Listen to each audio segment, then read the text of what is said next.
नमस्कार। देवभूमि के दंगल में आप सभी का स्वागत है। मैं हूं आपके साथ गरिमा वाजपेयी। देवभूमि के दंगल में आज हम बात करते हैं कि किस तरीके से उत्तराखंड में लोकसभा चुनाव की तैयारियां तेज हो गई हैं।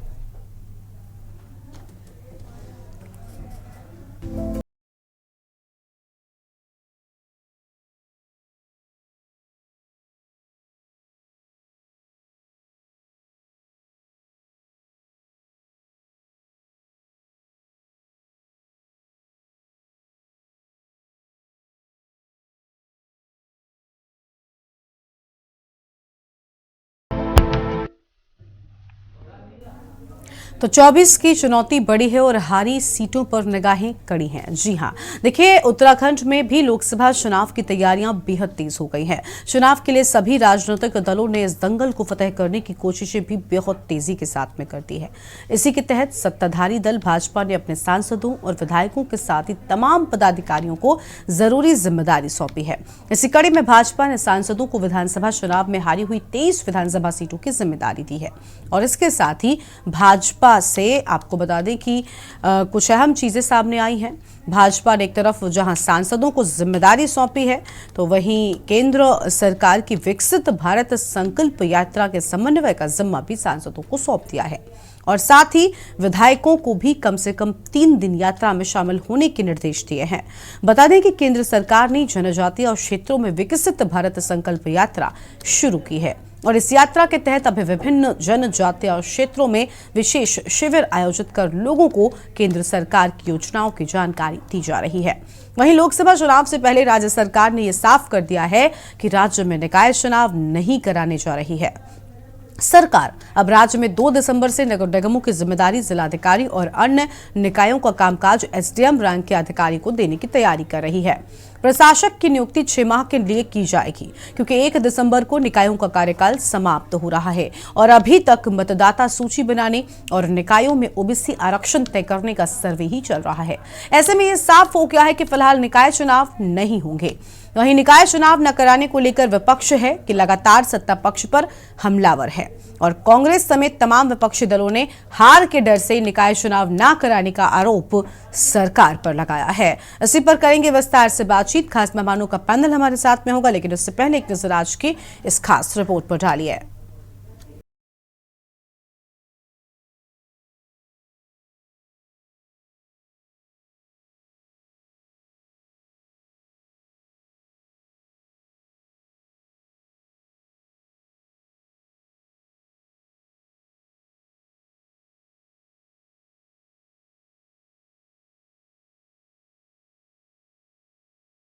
उत्तराखंड में होने वाली लोकसभा चुनाव के लिए अब 6 महीने से भी कम का समय रह गया है। तमाम राजनीतिक दलों ने इस दंगल को फतेह करने की तैयारी तेज कर दी है। इसी के तहत भाजपा ने अपने सांसदों और विधायकों के साथ ही पार्टी के पदाधिकारियों को जरूरी जिम्मेदारी सौंपी है। इसी कड़ी में भाजपा ने सांसदों को विधानसभा चुनाव में हारी हुई 23 विधानसभा सीटों की जिम्मेदारी दी है। इसके साथ ही भाजपा ने केंद्र सरकार के विकसित भारत संकल्प यात्रा के समन्वय का जिम्मा भी सांसदों को सौंप दिया है। साथ ही विधायकों व अन्य जनप्रतिनिधियों को भी कम से कम 3 दिन यात्रा में शामिल होने के निर्देश दिए गए हैं। इसके जरिए विशेष शिविर आयोजित कर लोगों को केंद्र सरकार की योजनाओं की जानकारी दी जाएगी। वहीं भाजपा के प्रदेश महामंत्री आदित्य कोठारी ने बताया कि केंद्र सरकार की विकसित भारत संकल्प यात्रा के दौरान सांसद से लेकर सभी जनप्रतिनिधियों को शामिल होने को कहा गया है। उन्होंने कहा कि लोकसभा चुनावों से पहले पार्टी राज्य के सभी वोटरों से संपर्क साधने के प्रयास कर रही है। इसके माध्यम से लोगों को केंद्र की योजनाओं का अधिक से अधिक फायदा हो, ये भी सुनिश्चित करने को कहा गया है। वहीं कांग्रेस का कहना है कि जनता भाजपा को सबक सिखाने की तैयारी में है। माहौल कांग्रेस के पक्ष में है। कांग्रेस प्रदेश अध्यक्ष करण माहरा प्रदेश भर में भ्रमण कर कार्यकर्ताओं की नब्ज टटोल रहे हैं। साथ ही जनता का मूड और माहौल भी भाप रहे हैं। विकसित भारत संकल्प यात्रा 15 नवंबर से पूरे देश भर में प्रारंभ हुई है। पहले चरण में जो जनजातीय जिले हैं 68 जिले, उनमें यह यात्रा प्रारंभ हुई है। 23 नवंबर से और 26 जनवरी तक यह यात्रा सभी जिलों में चलेगी। इसकी योजना बन रही है। इसका मुख्य उद्देश्य यह है कि सरकार के द्वारा जन जन के लिए जो विकास की योजनाएं लॉन्च की गई हैं, जो विकास के काम हुए हैं, जो योजनाएं हैं, बहुत सारी योजनाएं हैं जो जनहित की हैं, उन तक लोगों की पहुंच बढ़ाना। इस यात्रा में वैन होगी जिसमें प्रचार की सामग्री भी होगी, आवेदन पत्र भी होंगे। विभाग के सभी अधिकारी कर्मचारी उसमें रहेंगे और वही मौके पर ही लोग आवेदन पत्र भी भर सकते हैं। युवा भारत पोर्टल पर युवा जो है अपना पंजीकरण भी करवाएंगे और उनको योजनाओं की जानकारी भी दी जाएगी और उससे सीधे जोड़ने का काम भी इस यात्रा के माध्यम से होगा। हमारे माननीय विधायकगण ये अपेक्षा की गई कि कम से कम 3 दिन अपने विधानसभा क्षेत्र में जो यात्रा निकल रही उसमें वो लोग उपस्थित रहें। माननीय सांसद, चूंकि उनका क्षेत्र काफ़ी बड़ा है, 14 विधानसभाएं एक लोकसभा क्षेत्र के भीतर में पड़ती हैं, तो माननीय सांसदों से भी अपेक्षा है कि वो अधिक से अधिक अपने क्षेत्र में इस यात्रा में रहें। बहुत अच्छा रिस्पांस है। आम आदमी हमारे संग जो है व्यक्ति वो हम लोगों से जोड़ रहे हैं और उनके मन में भी अनेकों प्रश्न हैं जिनको लेकर हमसे भी प्रश्न कर रहे हैं। Ankita murder case, VIP, Kedarnath सोने की चोरी, SSSC भर्ती घोटाला, पटवारी paper leak, law and order, महंगाई, बेरोजगारी, इन सब पे लोग चर्चा कर रहे हैं। ओल्ड पेंशन स्कीम, चतुर्थ श्रेणी कर्मचारियों की नौकरी बंद होना और अग्निवीर योजना, इन सभी में लोगों का खासा इंटरेस्ट बढ़ा है और लोग इन विषयों पे हम लोगों से बात करने पे आ रहे हैं। मैं जहां भी जा रहा हूँ खासी संख्या में वहां लोग उपस्थित हो रहे हैं। जो है अंदरूनी झगड़ों में फंसी हुई है, समझ नहीं आ रहा है यहाँ कार्यकर्ताओं के कि हरीश रावत की कांग्रेस है कि प्रीतम की कांग्रेस है या जो वर्तमान अध्यक्ष हैं मेहरा जी उनकी कांग्रेस है। इस गुटबाजी के कारण वो जितनी भी यात्राएं निकालने की घोषणाएं करते हैं वो उनके कार्यालय से बाहर नहीं निकल पा रही है। ये दुर्भाग्य है लोकतंत्र का कि इतना बड़ी पार्टी और गुटों में बटी है। इसीलिए कांग्रेस वर्तमान में उत्तराखंड के अंदर खात्मे की कगार पर है। बीजेपी की जो महासंकल्प यात्रा है, भारतीय जनता पार्टी यात्राएं हर मोड़ पर उनकी यात्राएं हैं। जनता के बीच में उनका जाना यह बताता है कि अकूत संपत्ति की मालिक ये भारतीय जनता पार्टी 24 घंटे चुनाव के मोड में है। इनको फर्क नहीं पड़ता कि उत्तराखंड कर्ज की गर्त में डूब गया, पहाड़ से पलायन हो गया, राजधानी का पता नहीं है, उत्तराखंड भ्रष्टाचार की भेंट चढ़ गया, जनसंख्या विस्फोट यहां हो गया। इन्हें इससे फर्क नहीं पड़ता। इनको तो इतना पता है कि कैसे चैनलों के माध्यम से, प्रिंट मीडिया के माध्यम से जनता की आंख में धूल झोंक कर अब ये जनता के बीच में संदेश दे रहे हैं यात्रा निकालकर। एक तरफ जहां 2024 लोकसभा चुनाव की तैयारी चल रही है, तो वहीं दूसरी ओर सरकार ने फिलहाल निकाय चुनाव न कराने का फैसला लिया है और अब उत्तराखंड में 2 दिसंबर से नगर निगमों की जिम्मेदारी जिलाधिकारी और अन्य निकायों का कामकाज SDM रैंक के अधिकारी संभालेंगे।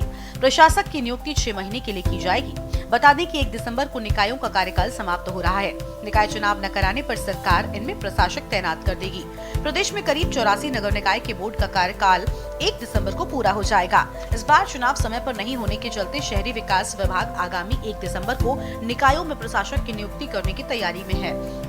वहीं शहरी विकास मंत्री प्रेमचंद अग्रवाल का कहना है कि राज्य में निकाय चुनाव सभी प्रक्रियाओं को पूरा करने के बाद होंगे। इसके लिए अभी मतदाता सूची बनाने और निकायों में OBC आरक्षण तय करने का सर्वे चल रहा है। वहीं निकाय चुनाव न कराने को लेकर विपक्ष लगातार सत्ता पक्ष पर हमलावर है। कांग्रेस ने सरकार पर हार के डर से निकाय चुनाव न कराने का आरोप लगाया है। देखिए, चुनाव से पहले हमें कुछ प्रक्रियाएं पूरी करनी होती है। हमारे यहाँ जो मतदाता सूची है वो मुकम्मल करनी होती है। साथ में जो आरक्षण विभिन्न निकायों में जिस प्रकार से होने, वो काम भी अभी चल रहा है। ये काम पूरा होने के बाद चुनाव की संभावनाएं हमारे यहाँ बनती है, तो उस के लिए एक्सरसाइज चल रही है। मतदाता सूची के लिए कह दिया गया है। आरक्षण का काम पहले से चल रहा था, जिसको अभी हम अंतिम रूप जब जैसे ही होगा तो हम जो है फिर चुनाव की तरफ बढ़ेंगे। तो शुरू से ही आशंका व्यक्त कर रही थी कि सरकार स्थानीय निकायों में चुनाव कराना ही नहीं चाहती। उसके लिए लगातार सरकार पहले कहती रही कि हम चुनाव कराने के लिए गंभीर हैं, हम चुनाव करवाएंगे, लेकिन अब शहरी विकास मंत्री का बयान आ चुका है कि जो है प्रशासक वहाँ यहाँ पर बिठाए जाएंगे। आखिर चुनाव से क्यों भाग रही है सरकार? क्योंकि स्थानीय निकायों में जो जनहित के काम होने थे वो सरकार ने कराए ही नहीं। वहाँ नालियों का निर्माण नहीं हो पाया, स्ट्रीट लाइटें किसी भी स्थानीय निकाय में आप जाइए वार्डों में आपको दिखेंगी ही नहीं, पार्कों के निर्माण नहीं हुए हैं, जो पुराने पार्क हैं उनकी मरम्मत नहीं हुई है। तो जनता में आक्रोश है। और डेंगू की महामारी जिस प्रकार से जनता ने झेली है स्थानीय निकायों में, उससे तो जो है सरकार के पास जवाब देते नहीं बन रहा है। तो अब चुनाव से भागने के अलावा इनके पास कोई चारा भी नहीं है। अब बहानेबाजी बना रहे हैं साहब कि OBC का आरक्षण जो है उसका निर्धारण नहीं हुआ। तो भाई ये किसकी जिम्मेदारी थी? 6 महीने पहले से जो है चुनाव की तैयारियां हो जाती हैं, तो इसमें तो चुनाव आयोग भी फेल है और सरकार का सिस्टम भी फेल है। कुल मिलाकर लोकसभा चुनाव के लिए समय 6 महीने से भी कम का रह गया है। यही वजह है कि भाजपा ने अपने सांसदों को जिम्मेदारी ज्यादा सौंप दी है। भाजपा ने सांसदों को विधानसभा चुनाव में हारी हुई 23 विधानसभा सीटों की जिम्मेदारी दी है। इसके साथ ही भाजपा ने केंद्र सरकार की विकसित भारत संकल्प यात्रा के समन्वय का जिम्मा भी सांसदों को सौंप दिया है। देखना होगा कि 2024 के चुनाव का दंगल किसको जीत का स्वाद चखाता है और किसको हार का सामना कराता है। Uttarakhand desk report. और देवभूमि के दंगल में आज इसी मुद्दे को लेकर होगी विस्तार से बातचीत। खास मेहमानों का पैनल हमारे साथ में जुड़ चुका है। सबसे पहले इनसे आपका परिचय करवाते हैं। हमारे साथ नवीन प्रशाली साहब हैं, प्रदेश प्रवक्ता हैं, बीजेपी की ओर से जुड़े हुए हैं। कांग्रेस से हमारे साथ में मोहन काला जी हैं, प्रदेश प्रवक्ता हैं, कांग्रेस पार्टी की ओर से जुड़े हुए हैं। आम आदमी पार्टी से संगीता शर्मा जी हमारे साथ में है और यूकेडी से अनिल थपलियाल साहब हमारे साथ में है, केंद्रीय प्रवक्ता है यूकेडी की ओर से। और वरिष्ठ पत्रकार राजीव नयन बहुगुणा जी हमारे साथ में है। बहुत स्वागत आप सभी मेहमानों का आज की हमारी चर्चा में। बीजेपी के साथ में शुरुआत कर लेते हैं। बीजेपी से नवीन जी हैं। नवीन जी, आरोप भी लग रहे हैं कि निकाय चुनावों में देरी हार के डर से हो रही है। सबसे पहले अगर निकाय चुनाव के लिहाज से ही देखें तो क्यों डर सता रहा है, क्यों आखिर टालने में लगी हुई है? और वहीं लोकसभा चुनाव की तैयारियों में आपने हारी हुई सीटों पर विशेष फोकस किया है, कहीं डर लग रहा है क्या उत्तराखंड में? कहीं कोई भारतीय जनता पार्टी को नहीं लग रहा है। भारतीय जनता पार्टी हर चुनाव को लड़ने के लिए तैयार है। हमने पहले भी कहा था कि अगर निकाय चुनाव आज होते हैं तो सरकार तैयार है। अगर निर्वाचन आयोग को ये शेड्यूल देगा तो भारतीय जनता पार्टी की सरकार उसको फुलफिल करेगी। जहां तक फिर लोकसभा चुनाव की बात है तो लोकसभा चुनाव के लिए भी भारतीय जनता पार्टी ने कमर कस ली है। आप देख सकते हैं कि लगातार हम चाहे जनता तक अपने जो काम है उनको पहुंचाने का कार्य कर रहे हैं। चाहे उत्तराखंड की बात हो, हमारे शीर्ष नेतृत्व, केंद्रीय नेतृत्व के सभी नेता यहाँ पर विजिट कर रहे हैं टाइम टाइम पर। और हमने अपने सांसदों को जहां पर जो भी कोई कमी है वो रिपोर्ट लेने के लिए ग्राउंड पर लगा दिया है ताकि कहीं पर कोई कमी ना रह जाए। और वैसे भी उत्तराखंड की जनता पिछले 9 सालों में जो मोदी जी ने काम किया है उस काम से अभिभूत है जनता। लेकिन फिर निकाय चुनाव की देरी की वजह क्या है, उस पर विस्तार से बात करिए, क्योंकि विपक्ष आप पर बार बार ये आरोप लगाता आया है। आप ये विपक्ष से ये पूछे कि इन्होंने कौन सा निकाय चुनाव टाइम पर कराया अपने कार्यकाल में। लेकिन ये जवाब तो नहीं हुआ ना नवीन जी, इन्होंने नहीं किया तो आप नहीं करेंगे क्या? ये जवाब हो गया क्या? हम अब यही उम्मीदें लगाएं बीजेपी से भी जो कांग्रेस ने गलतियां की थी वो दोहराएगी? सवाल दे रहा हूं कि आप अगली बार उनसे पूछेगा, मैं इसका जवाब दे रहा हूं। मैंने कहा, बार बार कहा कि हमारी सरकार पूरी तरह से निकाय चुनाव के लिए तैयार है। सरकार की तरफ से कोई कमी नहीं है। राज्य निर्वाचन आयोग जब भी शेड्यूल देगा हम उसको फुलफिल करेंगे। आप राज्य निर्वाचन आयोग से सवाल पूछ सकते हैं कि निकाय चुनाव क्यों अभी तक नहीं कराए जा रहे हैं। ठीक है, वैसे आपका जवाब आपने खुद के अपने सवालों के चलते कटघरे में खड़ा कर दिया, क्योंकि पहले आपने कहा कि भाई कांग्रेस ने क्यों नहीं कराया। अब आप क्या कहकर ये बचेंगे, अपने आप को बचाएंगे कि चुनाव आयोग ये चीज कर रहा है, यानी कांग्रेस ने नहीं कराया, आप भी नहीं कर रहे हैं? खुद के जवाब में ही आप उलझ गए। नहीं, मैं ये बात, गरिमा जी, मैं ये बात कहने की कोशिश कर रहा हूं, विपक्ष को हक ही नहीं है ये सवाल पूछने का, क्योंकि इन्होंने अपने कार्यकाल में कोई भी चुनाव समय पर नहीं कराए। अब आप सवाल पूछ सकते हैं। आप जो पूछ रहे हैं उसका जवाब ये है कि सरकार पूरी तरह से तैयार है। आप निर्वाचन आयोग से पूछिए कि आपने क्यों शेड्यूल नहीं बनाया है। अगर निर्वाचन आयोग शेड्यूल कल भी देता है तो हम फुलफिल करेंगे इसको। ठीक है, ठीक है। कांग्रेस पार्टी से हमारे साथ में मोहन काला साहब हैं, प्रदेश प्रवक्ता हैं। बहुत स्वागत आपका मोहन जी।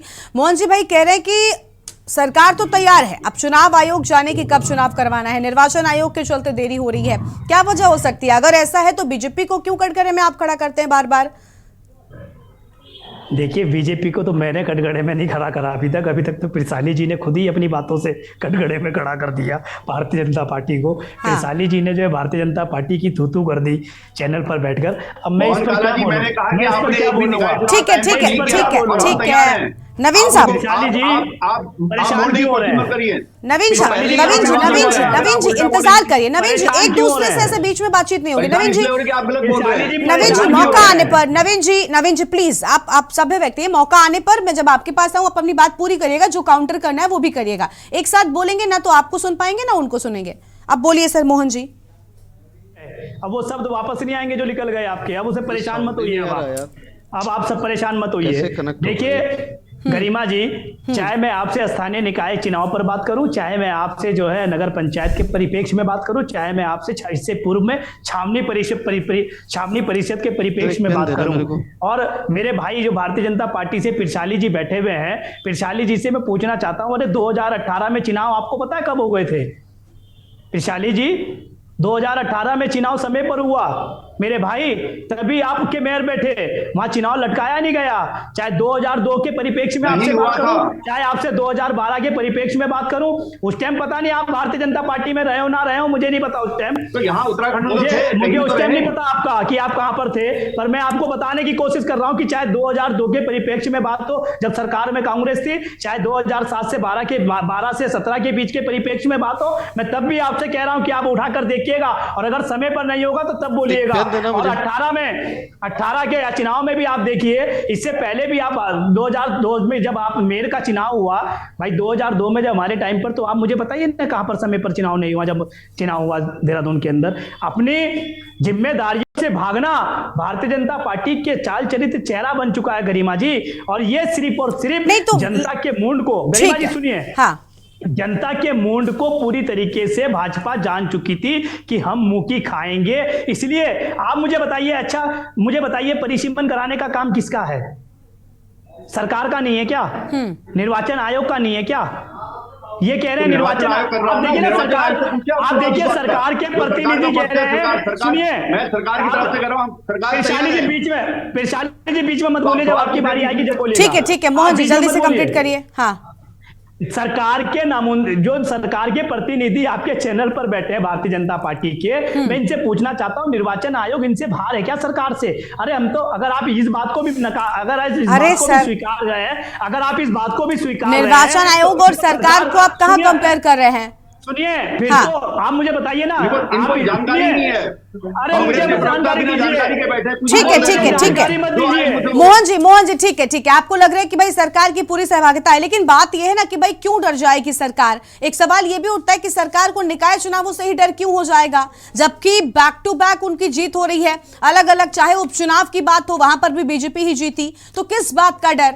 ठीक है मोहन जी, आपके पास लौटेंगे। मोहन जी हो गया मोहन जी, ठीक है, आपके पास आएंगे। हमारे साथ में अनिल थपलियाल साहब हैं, केंद्र प्रवक्ता हैं यूकेडी की ओर से। अनिल जी बहुत स्वागत आपका भी। अनिल जी, कांग्रेस बीजेपी पर आरोप लगा रही है, बीजेपी कांग्रेस पर आरोप लगा रही है, चुनाव आयोग को बीच में खड़ा कर दिया जाता है, किसकी गलती है? और ये निकाय चुनाव में देरी की असल वजह क्या है?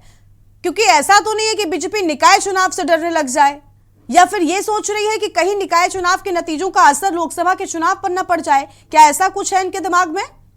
अनिल जी, आपको आवाज मिल रही है हमारी? इनको पता था कि स्थानीय निकायों में इनकी हार होगी, और इसका काला जी लगातार बोल रहे हैं। अरे मोहन काला जी पूरी कर दूं। मोहन काला जी प्लीज शांत हो जाइए, मोहन काला जी को म्यूट करिए। मोहन जी, आपको जब बोल दिया गया कि एक बार शांत हो जाइए, इसका मतलब होता है शांत हो जाइए। पूरी डिबेट में सिर्फ आपको थोड़ी ना सुनने के लिए बैठे हैं। हो गया मोहन जी, हो गया। अनिल जी आवाज मिल रही है आपको यूकेडी से? जी बिल्कुल। अनिल जी आप बताइए, क्या वजह है कि आखिर ये निकाय चुनाव में देरी हो रही है? देखिए गरिमा जी, मैं आपको एक चीज बताना चाहूंगा कि भारतीय जनता पार्टी का जो चाल चलन और चरित्र तानाशाही है, उससे प्रदेश बहुत विषम परिस्थितियों से गुजर ही रहा है। लेकिन जो अभी तो इन्होंने निकाय चुनाव ही हटाए हैं, करने की मंशा इनकी है नहीं। कारण क्या है कि ये ओबीसी और परिसीमन के चक्कर में पड़े हुए हैं। दूसरा, 2018 को मैं बता दूं इतिहास, जब 2018 में चुनाव हुए थे, 2018 में 20 अक्टूबर को नामांकन प्रक्रिया शुरू हुई थी, और 18 नवंबर को मतदान होने के बाद 20 नवंबर को परिणाम घोषित किए गए थे। उस समय किसकी सरकार थी? इन्हीं की सरकार थी। तो आप ये बताइए कि इस समय इन्होंने चुनाव पीछे करने का क्या कारण रहा है? कारण ये रहा है कि इनको पता है कि क्षेत्रीय पार्टियां कमर कस चुकी हैं, और इनके कार्यकलाप जो 5 साल 10 साल के पूरे रहे हैं, 7 साल 3 साल के जो पूरे रहे हैं, उसमें सबको पता हो गया है कि भारतीय जनता पार्टी बिल्कुल नाकाम है, निकम्मी है, ये सरकार बिल्कुल जीरो है। वो उसका कारण क्या है कि अभी आप देख रहे होंगे कि मैं डाइवर्ट नहीं कर रहा मुद्दे को, 40 आदमी हमारे यानी पूरे, चाहे वो किसी भी प्रदेश के हों, वो टनल में फंसे हुए उत्तरकाशी। अभी तक डबल इंजन की सरकार है इनकी, डबल इंजन की सरकार। जब ये फेल हो, इससे साफ जाहिर होता है कि ये सक्षम नहीं है, इनके पास संसाधन नहीं है कार्य करने के। इनको सुरंग निर्माण की जब शुरुआत हुई थी तो इनको उस समय जब कॉन्ट्रैक्ट दिया गया था तो इनको सोचना चाहिए था। उन जो 40 जाने इनके लिए चुनाव बड़ा है, लेकिन वो 40 जान जो है, जो जाने फंसी हुई वो बड़ी नहीं है। तो निकाय चुनाव तो एक बहुत बड़ी छोटी चीज है इनकी दृष्टि से।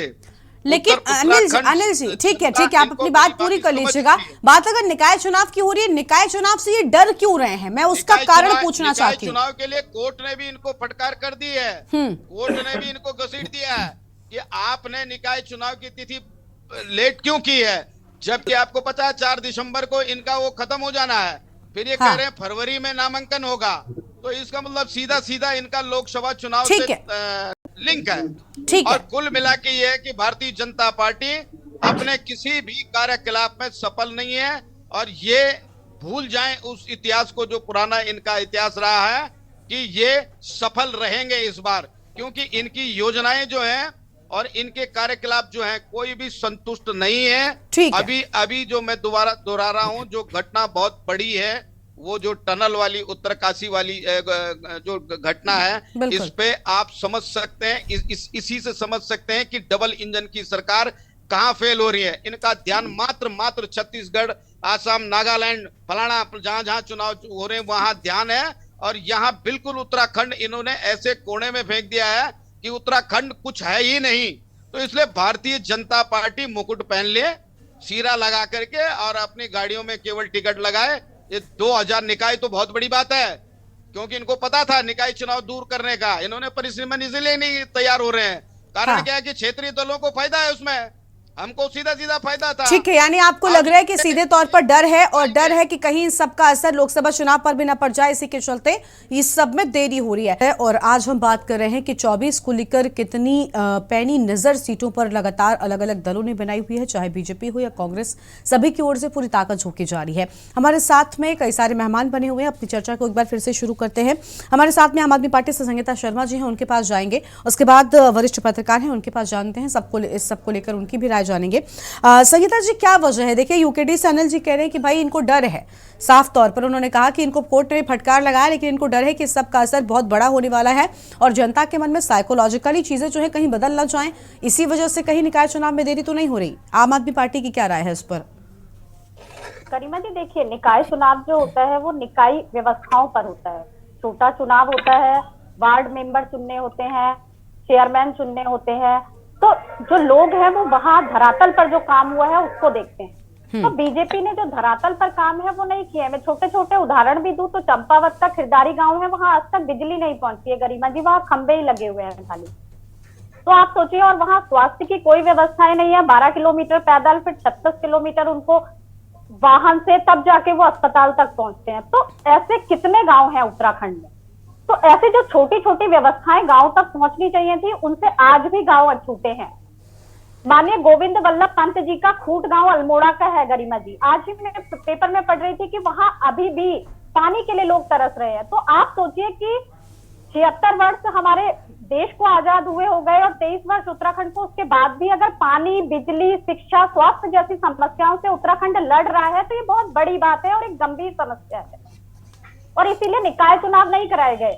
और देखिए, बहाना हम ये कह दें कि निकाय परिसीमन नहीं हुआ या ओबीसी जो वो जनगणना होनी थी वो नहीं हुई, तो देखिए जो अधिकारी हैं, जो सिस्टम है, सबको पता था कि दिसंबर में कार्यकाल खत्म हो जाएगा और उसके बाद निकाय चुनाव होने हैं। तो ये पहले से तैयारी क्यों नहीं की गई? तो ये तो एक बहाना है कि तैयारी नहीं हुई। अगर आपको कोई काम करना है और समय सीमा तय है तो उस पर वो काम होना चाहिए। ये लापरवाही दिखाता है, ये सिस्टम का फेलियर दिखाता है कि आप उस काम को नहीं कर पाए और अब बहाना बना रहे हैं और उसको टालने का प्रयास कर रहे हैं। तो आपको उत्तराखंड की कितनी चिंता है ये साफ दिखाई देता है। आपको उत्तराखंड की चिंता है तो आप समय पर चुनाव कराइए। ठीक है, बिल्कुल। और चीजें देखिए, चुनाव समय पर होना भी चाहिए, इससे जनता का मूड जो है नहीं लगता, क्योंकि बीजेपी अपने आप को डबल इंजन की सरकार, ट्रिपल इंजन की सरकार, हर समय मुस्तैद सरकार कहती है। और जब वो ऐसे बहाने बनाए गरिमा जी, तो फिर इसको क्या कहा जा सकता है? ये इनका डर ही है। और देखिए, लोकसभा चुनाव भी है तो उत्तराखंड का जो पलायन है, जो रोजगार है, जो महंगाई है, बहुत बड़े बड़े मुद्दे आज उत्तराखंड में है, चाहे वो स्थायी राजधानी है। तो हर मुद्दे पर सरकार फेल होती नजर आई है, जबकि इतनी ताकत जो है यहाँ की जनता ने बीजेपी को दी, चाहे वो सांसदों के जरिए हो और चाहे वो विधायकों के जरिए हो, उसके बाद भी काम ना हो पाना ये बहुत निराशापूर्ण है। बिल्कुल, साफ तौर पर देखिए कहीं ना कहीं निराशा लोगों में होती है। और सबसे बड़ी बात, चुनाव अगर वक्त पर हो तो इससे जनता का मूड भी पता चलता रहता है कि आखिर जनता कामों से संतुष्ट नजर आ रही है कि नहीं नजर आ रही है। हमारे साथ में वरिष्ठ पत्रकार हैं राजीव नयन बहुगुणा जी, बहुत स्वागत सर आपका भी चर्चा में। मैं आपके पास आखिर में आई इसलिए ताकि आप सभी दलों का पक्ष सुन सके और उसके बाद अपनी राय को रख सके। क्या लग रहा है आपको, क्या बीजेपी जो हर वक्त चुनावी मोड में रहती है, जिसके बारे में ये राय है, जिसके बारे में ये कहा जाता है कि भाई वो चुनावों से डरते नहीं है और उनका चुनाव हर वक्त चलता रहता है, हर चुनाव की तैयारी भी उनकी ओर से होती रहती है, क्या वो बीजेपी निकाय चुनाव से डर जाएगी? क्या ऐसी परफॉर्मेंस बीजेपी की उत्तराखंड में हो गई है? देखिए, मुख्य बात यह है कि निकायों की जो संस्थाएं हैं, ग्राम सभा से लेकर और जिला परिषद, जिला पंचायत तक, ये भले ही सबसे बुनियादी और सबसे महत्वपूर्ण है, लेकिन चाहे बीजेपी हो या कांग्रेस हो, दोनों इनको न्यूनतम महत्व देते हैं, बल्कि इनकी उपेक्षा ही करते हैं। इसकी वजह ये है कि जो पार्टी हुकूमत में रहती है वो ये चाहती है कि निकायों का गठन न हो तो प्रकारांतर से सत्ता उसके पास रहेगी। जब निकायों का विधिवत गठन नहीं होता है तो उसमें प्रशासक बिठाए जाते हैं। वो प्रशासक कौन होते हैं? ब्यूरोक्रेट होते हैं, और ब्यूरोक्रेट सरकार के तहत है। तो इस तरह से बिना किसी चुनाव के, बिना किसी संघर्ष के, सत्ता जो सत्ताधारी दल है उसके पास आ जाती है स्थानीय निकायों की। और ये मैं केवल बीजेपी की बात नहीं कह रहा हूँ, बल्कि दोनों पक्षों की बात कह रहा हूँ जो यहाँ प्रभावशाली है उत्तराखंड में, कांग्रेस भी और बीजेपी भी। जबकि एक हकीकत ये है कि असली सरकार निकायों की सरकार होती है। उसकी पहुंच, जो मैंने कहा कि उसकी पहुंच ग्रास रूट तक है, उसकी पहुंच सबसे बुनियादी आदमी तक है, ग्राम प्रधान हो चाहे जिला पंचायत का अध्यक्ष। बिल्कुल। अब जो कई लोकतंत्र है, अच्छे लोकतंत्र, मसलन मैं स्विट्जरलैंड का उदाहरण दूं तो वहां जो गांव की सरकार है वो सबसे ज्यादा मजबूत सरकार है, सबसे ज्यादा महत्वपूर्ण सरकार है। इसे हम अपने यहाँ ग्राम सभा या ग्राम पंचायत कहते हैं। और वहां इसके उलट की ऊपर की सरकार अनुदान देती है जिला पंचायत को, नगर निकायों को, ग्राम सभा को। वहां ग्राम सभा केंद्र की सरकार को अनुदान देती है, अर्थात रेवेन्यू पहले गांव में इकट्ठा होगा, उसमें से एक हिस्सा गांव वाले ऊपर की सरकार तक पहुंचा देते हैं। तो लोकतंत्र के, स्वस्थ लोकतंत्र का लक्षण तो यही है कि स्थानीय निकायों के चुनाव विधिवत हों, समय पर हों, उन्हें मजबूत बनाया जाए और स्थानीय निकायों की उपेक्षा करना, उनके चुनाव न करवाना या उनके चुनाव विलंब करवाना एक स्वस्थ लोकतंत्र का लक्षण नहीं है, बल्कि ये कहीं ना कहीं किसी गंभीर बीमारी का संकेत देते हैं। ठीक है, ठीक है। आप बीजेपी से हमारे साथ में नवीन जी हैं, आप बताइए नवीन जी। देखिए, सबका यही कहना है कि समय पर चुनाव न कराना ये बहुत कुछ कहता है, और बीजेपी जिसके बारे में एक मजबूत राय रखी जाती है वो ऐसी गलती क्यों कर रही है? अगर हो रही है तो कोर्ट से आपको फटकार लगाई जा चुकी है, बावजूद इसके समय पर चुनाव नहीं हो रहे हैं। किस बात का डर बीजेपी को सता रहा है?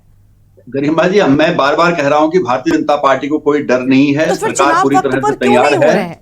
आप ये बताइए, पहले 50-60 निकाय होते थे, इस बार 103 निकाय हैं। राज्य निर्वाचन आयोग भी उसमें काम करता है। कहीं पर जो उनका परिसीमन या जो भी चीजें रुकी हुई हैं उसका जवाब कोर्ट में उन्होंने दे दिया होगा, और राज्य निर्वाचन आयोग जो भी फैसला करेगा, जो भी आवाज नहीं जी, इससे डर रहे हो। अब बात ये, यहाँ पर कांग्रेस के प्रवक्ता बैठे हैं, वो पार्टी बैठी है जिसको इस बार उत्तराखंड में चुनाव लड़ने का अधिकार ही नहीं है। आप देख सकते हैं कि हमारी मातृशक्ति पर गोली चलाने वाले मुलायम सिंह की जो पार्टी समाजवादी पार्टी है, उनसे गठबंधन करते हैं। तो इंडिया अलायंस को तो उत्तराखंड में चुनाव लड़ने का कोई अधिकार ही नहीं है। इसलिए इंडिया अलायंस दूर रहे चुनाव से। अब बचे भारतीय जनता पार्टी, तो भारतीय जनता पार्टी का मजबूत जनाधार उत्तराखंड में है, तो भारतीय जनता पार्टी बिल्कुल नहीं डर रही है। कांग्रेस जो कोशिश कर रही है भ्रम फैलाने का, और कि सरकार इसमें जिम्मेदार है, सरकार इसमें जिम्मेदार नहीं है। मैं कह रहा हूं निकाय चुनाव जो भी निर्वाचन आयोग शेड्यूल तय करेगा उसको हम तैयार करेंगे। हाँ, कांग्रेस को जरूर यहां पर चुनाव लड़ने का बिल्कुल भी अधिकार नहीं है। या तो मुलायम सिंह की पार्टी से अपना गठबंधन तोड़े तब चुनाव लड़ सकती है, नहीं तो यहां पर चुनाव ना लड़े। कांग्रेस, उत्तराखंड की जनता इनको जवाब देगी। ठीक है, उत्तराखंड की जनता देखिए जवाब तो देगी, लेकिन वो तो लोकसभा चुनाव की बात हो गई। निकाय चुनाव को लेकर कुछ बोलने को कोई तैयार नहीं होता है। मोहन काला जी, उत्तराखंड की जनता जवाब देगी। विधानसभा के चुनाव में भी कांग्रेस को जवाब दिया। अनम्यूट कीजिए पहले आप मोहन जी, आपकी आवाज नहीं आ रही है। विधानसभा चुनाव में आपको हार का सामना करना पड़ा, रिकॉर्ड टूटा, बैक टू बैक बीजेपी की सरकार बनी, लेकिन बावजूद इसके आपको क्यों लगता है कि निकाय से ये डर देखिए लोकतंत्र में, हाँ गरिमा जी, लोकतंत्र में जब दो पार्टी चुनाव में जाती है, इरशाली जी को शायद इसकी जानकारी होनी चाहिए, तो एक की जीत और एक की हार होती है। कर्नाटक में भी आपकी हार हुई, आपको याद रखना चाहिए। हिमाचल में भी आपकी हार हुई है, आपको याद रखना चाहिए। अभी 5 राज्यों के रिजल्ट 3 तारीख को आने वाले हैं, आपको पता चल जाएगा। पिशाली जी बीच में मत बोलिएगा, पिशाली जी। ठीक है, हाँ प्लीज कंटिन्यू करिए सर। और रही बात डर की, अभी आप कह रही थी 24 घंटे चुनाव के मूड में रहने वाली भारतीय जनता पार्टी। अरे डर होगा क्यों नहीं, क्योंकि डेंगू में जब कुछ किया ही नहीं, डेंगू में जनता को मरने के लिए छोड़ दिया, डेंगू जैसी महामारी में जनता को जो है भगवान भरोसे छोड़ दिया हो, जब स्मार्ट सिटी के नाम पर गड्ढे कर करके डेंगू को फैलाया गया हो, स्मार्ट सिटी का कार्य आज आप भी देख रही हैं किस तरीके से स्मार्ट सिटी आज भी लोग देखने के लिए तरस रहे हैं 5 साल। और अभी आप, मैं जिस तरीके से कह रहा था निर्वाचन, क्योंकि सवाल इसलिए खड़े होते हैं, अगर निर्वाचन विभाग सजग होता तो निर्वाचन जिस तरीके से हाईकोर्ट सजग होगा और हाईकोर्ट ने फटकार लगाई, उस तरीके से निर्वाचन साफ सुथरी छवि के साथ काम करता। पर भारतीय जनता पार्टी को जो डर था, तो क्योंकि वो महत्वपूर्ण डर है 2024 का, क्योंकि उनको पता था कि अगर स्थानीय निकायों में भारतीय जनता पार्टी को क्योंकि मुंह की खानी थी, ये जनता को भाव गए थे, ये जनता की नाराजगी को भाव गए थे, और उसी के चलते धामी जी को भागना पड़ रहा है निकाय चुनाव से। जिस तरीके से छावनी परिषद के चुनाव में इनको भागना पड़ा, उसी तरीके से स्थानीय निकाय के चुनाव से इनको भागना पड़ रहा है। चाहे मैं बेरोजगारी के विषय पर बात करूं, चाहे मैं स्मार्ट सिटी के विषय पर बात करूं, चाहे मैं अंकिता भंडारी प्रकरण पर बात करूं, चाहे मैं चमोली प्रकरण पर बात करूं, चाहे मैं गोपेश्वर प्रकरण पर बात करूं, चाहे मैं महंगाई को लेकर बात करूं, चाहे मैं रोजगार को लेकर बात करूं, चाहे मैं बेरोजगारों पर बात करूं, इन सब पर इनके पास जवाब नहीं थे देने के लिए जनता के बीच में। आपने मुझे बताइए ना, देहरादून स्थानीय निकाय जो नगर निगम है, जहां इनके मेयर है गामा जी, जहां पर डेंगू की लाख रुपए का घोटाला हो जाता है, दवाई डलती नहीं है, और 40 लाख रुपए कहां चले जाते हैं पता ही नहीं चलता है। जैसे कोरोना में जो है, कोरोना में आप देखिए वैक्सीन के नाम पर भी, और जिस तरीके से इन्होंने जो दवा छिड़काने की बात करी, उस पर इन्होंने जो है ब्लीचिंग छिड़काव जिसे किया, वो घोटाला हो जाता है। आप स्मार्ट सिटी का काम मुझे देखिए ना, जिस तरीके से घंटा घर से लेकर, अगर मैं भाजपा के कार्यालय पे ही कह दूं आपको कि घंटा घर से भाजपा के कार्यालय तक चले जाइए तो आपकी हालत खराब हो जाएगी। जिस तरीके से जनता को जो है गड्ढों में, जिस तरीके से जनता गड्ढे युक्त जो देहरादून है, जिस तरीके से सड़कें आप देखिए कि सड़कें जिस तरीके से खराब है, जिस तरीके से पानी का, पीने का पानी लोगों के घरों में नहीं पहुंच रहा है, चाहे मैं बिजली दरों की बात करूं, पार्टी कर रही है। ठीक है नवीन जी, ठीक है, आपके पास आ रहे हैं, आप बीच में बोलते हैं, गलत बात है। नवीन जी, 2 लोग जब एक साथ बोलते हैं ना, तो किसी की भी आवाज स्पष्ट नहीं होती, और आप जब बोल रहे होते हैं उस दौरान सब चुप रहते हैं, तो कम से कम इस चीज का पालन करिए।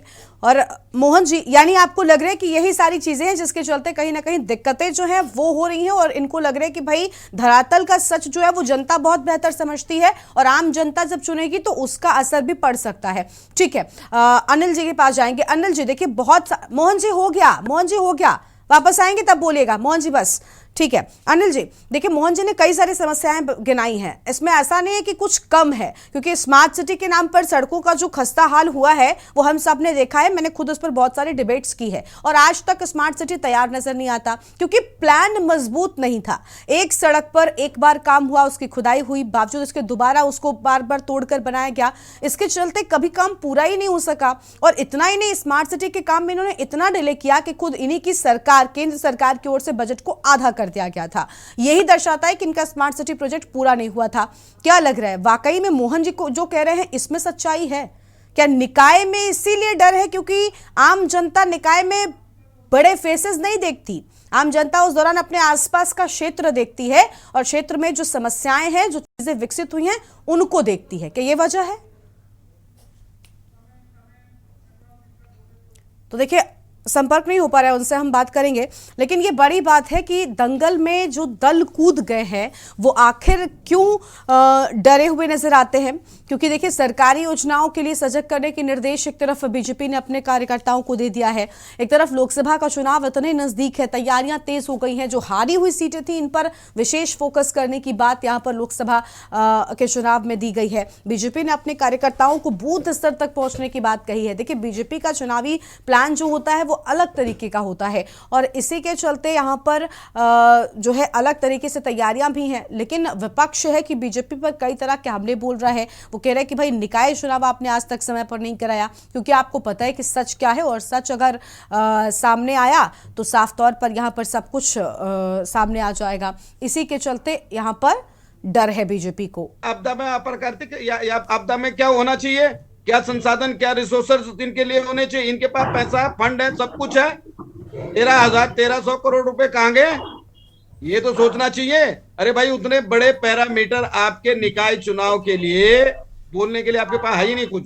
उतने बड़े पैरामीटर आपके विकास के नहीं, जितने आपके घोटाले के हैं। हरिद्वार से लेकर, जोशीमठ से लेकर, आपदा के पैसे तक खाए भारतीय जनता पार्टी ने। आप बताइए, आप एक आरोप प्रत्यारोप नहीं है ये। यूकेडी जो है जमीन पे रह के काम करती है, मूलभूत सुविधाओं पे काम करती है, और वो जमीन के नीचे काम कर रही है। पाठशाला पढ़ के नहीं आती है कि तो दुनिया भर का इधर उधर अखबार पढ़ करके तब आप बोलना शुरू कर दें। मान्यवर प्रवक्ता जी, पहले पूरी जानकारी रखिए। आपको निकाय चुनाव आपसे ज्यादा जानकारी रखी गई है, आपको बताने की जरूरत नहीं है। नवीन जी, आप बीच में क्यों बोलते हैं? अभी आपका मौका आएगा ना, मैं आपके पास आती हूँ ना, आप बीच में क्यों बोलते हैं? जब एक बार मौका आता है उस दौरान काउंटर में जो भी बातें कहनी होती है वो कही जाती है। सर, बीच में नहीं बोला जाता। अरे जवाब नहीं है। आप पूरा विपक्ष जो है एक भी हो जाएगा तो भारतीय जनता पार्टी का मुकाबला नहीं कर सकता, ये तो आपको पता है ना। आप सब एक हो चुके हैं, फिर भी भाजपा का मुकाबला नहीं कर पाएंगे। ये केवल भाजपा में भारतीय जनता पार्टी के बढ़ते प्रभाव के प्रति ईर्ष्या का भाव है। अरे आप आपका ईर्ष्या का भाव है, और पता नहीं है कि जीतना भारतीय जनता पार्टी नहीं है। आपको पता है जीतना भाजपा नहीं है। सर प्लीज नवीन जी, मैं आपको एक बात कहती हूँ, आपको ये बात समझ में नहीं आती। मोहन जी, आप भी उसी चीज पर आ गए, बीच में बोलना क्यों शुरू कर दिया? जब अनिल जी की बारी है तो आप लोग शांत हो जाइए ना सर। जब खुद बोल रहे होते कोई बीच में बोलता है तो समस्या हो जाती है। अब ऐसे क्या किसी की बात समझ में आती? कितने बार एक ही डिबेट में आपको ये बताऊं? अनिल जी कंटिन्यू करिए प्लीज। नवीन जी, कारण क्या रहा है इनका? इन्होंने 18 अभी जनगणना शुरू कर दी है। हाँ। अब ये देखना चाह रहे हैं कि हमारी लोकसभा वोट के लिए 18 वर्ष के लोग कितने तैयार हुए हैं, तो उस जनगणना पे ये लग गए। निकाय चुनाव जाए बाढ़ में, निकाय क्यों स्मार्ट सिटी को लेकर के अभी मैं आ रहा था तो मेरे साथ में 2 लोग खड़े थे वहां पे, बता रहे देखिए स्मार्ट सिटी है, भारतीय जनता पार्टी की स्मार्ट सिटी है ये। स्थानीय लोग कह रहे थे 5 गड्ढे इकट्ठे कर रखे हैं, उसमें 4 पौधे लगा रखे हैं, स्मार्ट सिटी है ये। स्मार्ट निकाय चुनाव लड़ेंगे कहां से? लोग कहीं ऐसा न हो कि संगल क्या बोलते हैं उसको, भैंस की सब वो संगल और वो बांध के रखे। आप जाएं भी ना वोट मांगने, आपके पास कोई पैरामीटर है ही नहीं निकाय चुनाव में। आप ये बताइए कितने क्षेत्र ऐसे हैं जिनको छोड़ करके आप निकाय चुनाव करा सकते हैं? आपके पास है परिसीमन निरीक्षण? आपके पास है? माननीय प्रवक्ता जी, पहले सब कुछ है, सब कुछ है, समय आने पर सब बता दिया जाएगा। और आप जमीन के अंदर काम करते रहिए, आप जमीन से बाहर नहीं आए।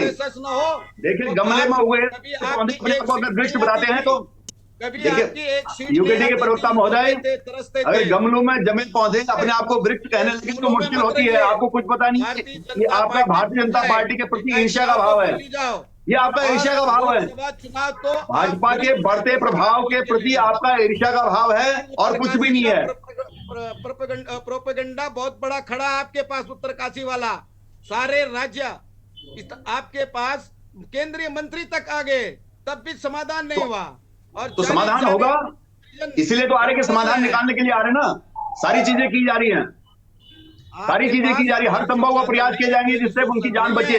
ये सरकार करनी है। कथनी और करनी में अंतर है, कथनी और करनी में अंतर है। आपके पास रिसोर्सेज ही नहीं है। आपकी सरकार को 7 साल हो गया, राज्य सरकार को, आपके केंद्र क्यों नहीं रिसोर्सेज?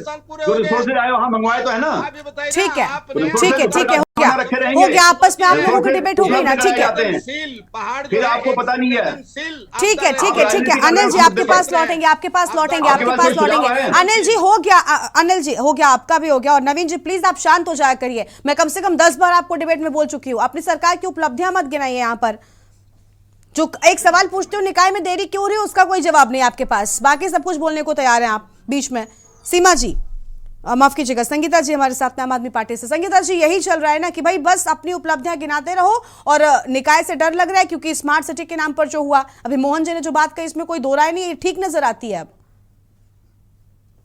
गरिमा जी, अगर धरातल पर काम किया है तो बीजेपी को तो कभी चुनाव से डर नहीं रहता, क्योंकि वो कहते हैं हम 24 आवर्स चुनाव के मोड में रहते हैं, तो उन्हें तो पहले ही चुनाव में बिल्कुल सजग होकर के करा लेने चाहिए थे। लेकिन ये डर वजह इसलिए है क्योंकि धरातल पर काम नहीं हुआ। हवा में काम होना, कागजों में काम होना और धरातल पर काम होना, दोनों में बहुत बड़ा अंतर होता है गरिमा जी। बहुत सी योजनाएं आई, शिलान्यास हुआ, लेकिन वो धरातल पर कितनी पहुंची, केंद्र की बहुत सी योजनाएं आई, वो धरातल पर कितनी पहुंची, इन दोनों बातों में बहुत फर्क है। और ये इन्हें महसूस हो रहा है कि योजनाएं आई और वो जनता तक नहीं पहुंचा पाए। आप देखिए, विभागों का जो पैसा मिलता है वो विभाग खर्च नहीं कर पा रहे हैं, वो काम नहीं विभागों में हो पा रहे हैं। तो आप सोचिए कि जनता तक कितनी चीजें पहुंची है, तो जवाब तो फिर जनता को ही देना है। और निकाय चुनाव जो होता है वो जो आसपास के लोग हैं उसमें से लोग खड़े होते हैं, उनके चेहरों पर, आसपास की चीजों पर कि भाई हमारे आगे की सड़क बनी नहीं बनी, नालियां ठीक हुई कि नहीं हुई। तो जब वो छोटा छोटा काम उनके आसपास का नहीं हुआ, अस्पताल उनके पास नहीं है, उनको दूर जाना पड़ रहा है, बिजली नहीं आ रही है, पानी नहीं आ रहा है, तो वो इन्हीं चीजों पर गरिमा जी वोट करेंगे। और जब आपने इस स्तर तक जाकर मूलभूत सुविधाएं जनता तक नहीं पहुंचाई है तो आपको किस तरह से वोट मिलेगा। सरकारी स्कूल 511 तो केवल कुमाऊं में बंद हो गए। आप ये सोचिए, 3.5 लाख से ज्यादा का बड़ा आंकड़ा पंजीकृत बेरोजगार का केवल कुमाऊं का है। 3000 सरकारी स्कूल, तो आप देखिए कि 3000 पूरे उत्तराखंड में बंद हो गए स्कूल। तो वो मैं कुमाऊं की बात करी तो आप सोचिए कितने बड़े बड़े आंकड़े हैं जो बीजेपी की सरकार के सामने है। और जब हमारा राज्य एक साथ था, यूपी के साथ था, तब स्कूलों के बंद होने की गरिमा जी नौबत नहीं थी। जो उत्तराखंड बनने के बाद हमने सरकारी स्कूलों को बंद होते हुए देखा, और जो स्कूल है भी वहां शिक्षक नहीं है। तो भाई आपको वोट बुनियादी मुद्दों पर दिया जाएगा नगर निकाय के चुनाव में। बिल्कुल, यानी बुनियादी स्तर पर काम, आपका जो कहना है कि बुनियादी स्तर पर काम उस ढंग से नहीं हुआ जिसके चलते अब इनको अपनी बुनियाद जो है वो कमजोर नजर आती है, और यही वजह है कि भाई कहीं ना कहीं देरी जो है वो हो रही है। अब लोकसभा चुनाव की भी ये तैयारी कर रहे हैं, और सबसे बड़ी बात, अगर लोकसभा चुनाव से पहले ये चुनाव हो गए और नतीजे इनके पक्ष में ना आए तो ये बहुत कुछ कहेंगे। क्या इसी के चलते ये सब कुछ हो रहा है? राजीव जी सुन पा रहे हैं क्या हमें? राजीव नयन बहुगुणा जी। राजीव जी, क्या यही वजह है क्योंकि बुनियादी काम जो थे वो नहीं किए और अब बुनियाद ढीली नजर आती है? देखिए, बुनियाद हमेशा ढीली होती है, और मैं दोबारा ये बात दोहरा दूं कि जो बड़ी सरकारें हैं, बड़ी सरकार से मेरा अभिप्राय देहरादून और दिल्ली की सरकार से है, उनका जो छोटी सरकारें हैं अर्थात निकायों की सरकारें हैं उनकी तरफ कम से कम उनका ध्यान होता है, और उनसे केवल इतना ही मतलब होता है कि वहाँ उनके समर्थक या उनके पक्ष के या उनकी पार्टी के लोग वहाँ जाके बैठ जाएं निकायों में, ताकि वो उनको देहरादून और दिल्ली भेजने में मदद करें। अन्यथा जो राज्यों की और केंद्र की सरकारें होती हैं उनकी निकायों में कोई रुचि नहीं होती है, और इसका एकमात्र विकल्प ये है कि निकायों की सत्ता को अधिक मजबूत बनाया जाए।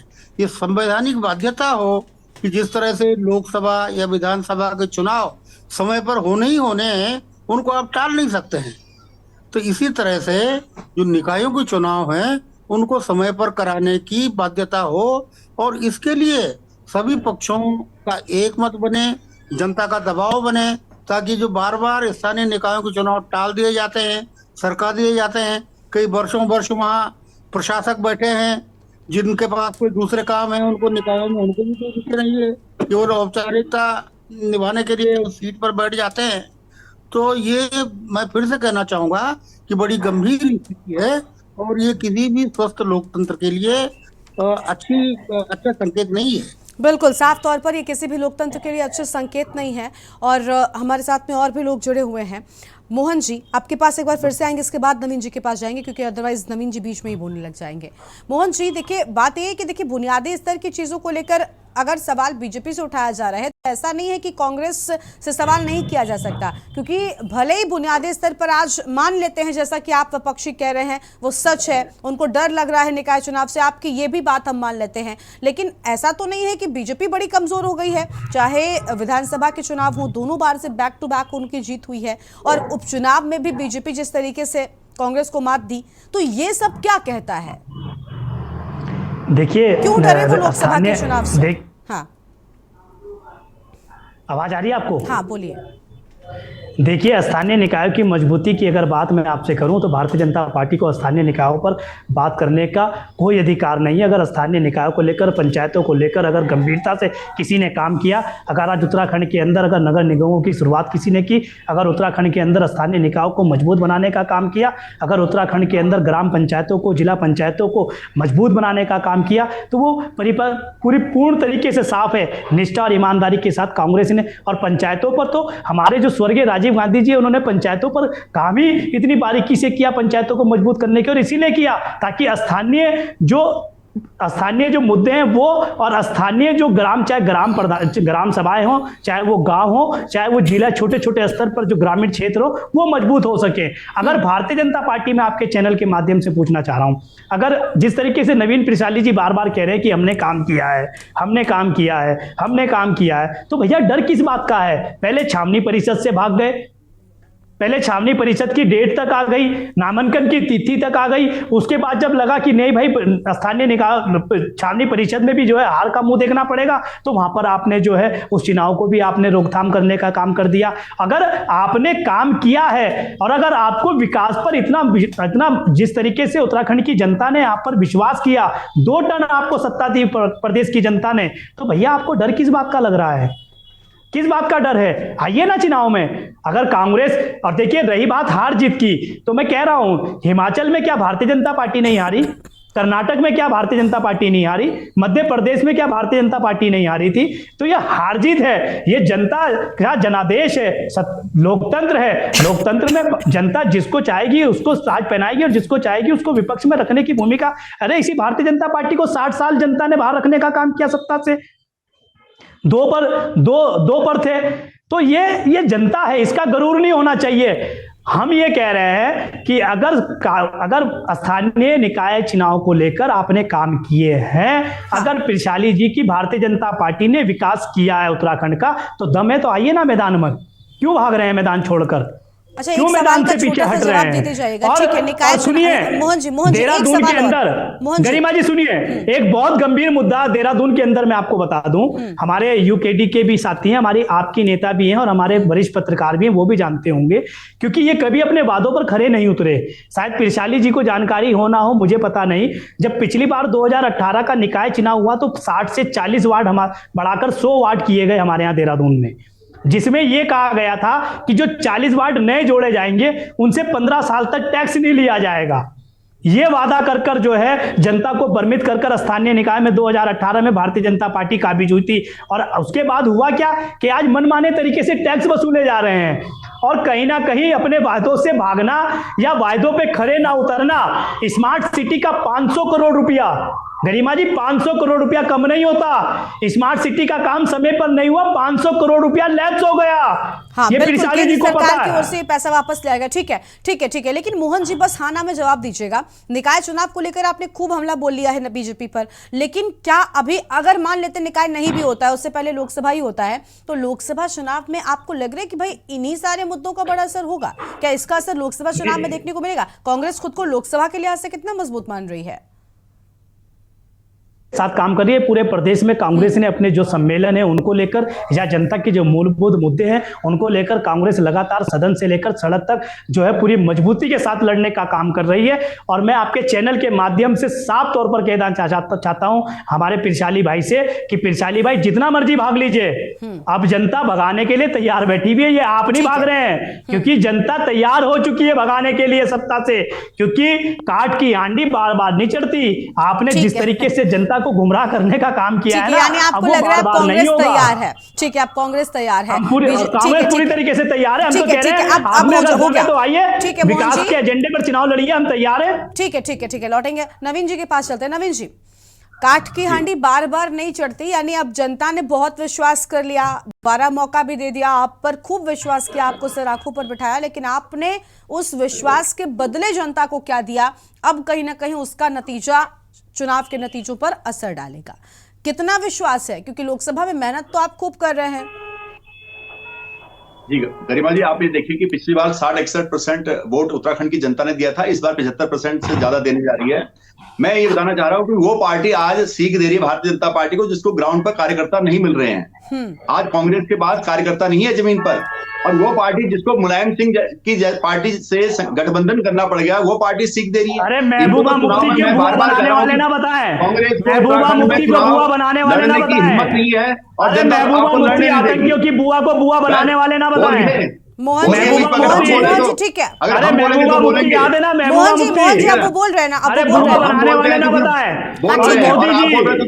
ठीक है मोहन जी को कंप्लीट करने दीजिए, जल्दी से, वक्त कम है। नवीन जी जल्दी से कंप्लीट करिए आप। मुलायम सिंह यादव के घर आपको याद है?